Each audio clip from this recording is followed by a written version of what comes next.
মানুষকে বিশ্বাস করা ভুল নয়, কিন্তু বিশ্বাসঘাতককে দ্বিতীয়বার বিশ্বাস করাটা মারাত্মক ভুল। সেটা যে কেউ হতে পারে। ভালোবাসা শব্দটা বড়ই অদ্ভুত। কারো জীবন গুছিয়ে দেয়, আবার কারো জীবন ধ্বংস করে দেয়। উচিত কথা বলা মানুষগুলোর ভালোবাসার মানুষ খুব কম থাকে, কারণ উচিত কথা সবার হজম হয় না। বর্তমানে সবকিছুর দাম বেড়ে গেছে, কিন্তু দুটি জিনিসের দাম আজও বাড়েনি: বিশ্বাস ও ভালোবাসা। কারণ এই দুটোর দাম আগেও কেউ দিত না, আর আজও কেউ দেয় না। এক গ্রামে একজন কৃষক ছিলেন। তিনি দুধ থেকে দই ও মাখন তৈরি করে বিক্রি করতেন। একদিন কৃষকের স্ত্রী মাখন তৈরি করে কৃষককে দিলেন বিক্রি করতে। কৃষক তা বিক্রি করার জন্য গ্রাম থেকে শহরের উদ্দেশ্যে রওনা হলেন।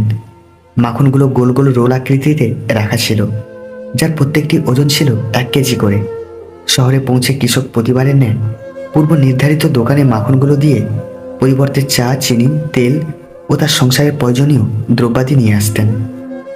আজ কৃষক চলে যাওয়ার পর দোকানদার মাখনের রোলগুলো একটা একটা করে ফ্রিজে রাখার সময় ভাবলেন, মাখনের ওজন সঠিক আছে কিনা আজ একবার পরীক্ষা করে দেখা যাক।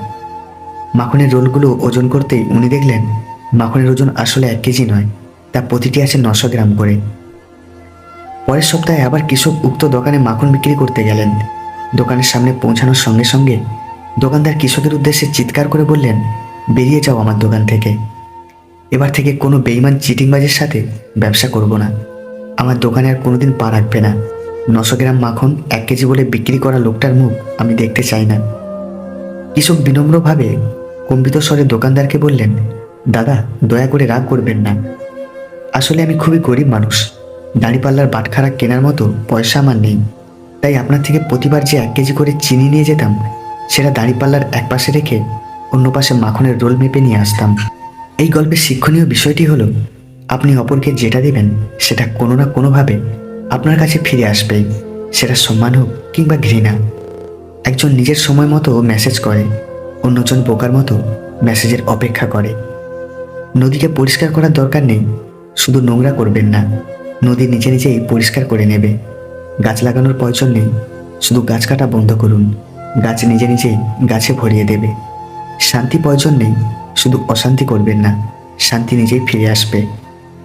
অযোগ্য কাউকে যোগ্য করে তুলতে নেই, কারণ সে যোগ্য হয়ে প্রথমেই আপনাকে অযোগ্য বানানোর চেষ্টা করবে।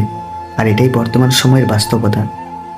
অতিরিক্ত আবেগ মানুষকে পথভ্রষ্ট করে থাকে, আর সাধারণ বিবেক মানুষকে সর্বশ্রেষ্ঠ করে রাখে। সুতরাং আবেগের পাশাপাশি আমাদের বিবেকটাও জাগ্রত রাখা উচিত। স্ত্রী যদি শারীরিক মিলনের সময় একটি কথা না বলে, বুঝবেন সে পরকীয়া সম্পর্কে জড়িয়ে আছে। আর তা হলো, নিজে মুখে কখনোই স্বামীর সাথে শারীরিক মিলনের কথা বলবে না।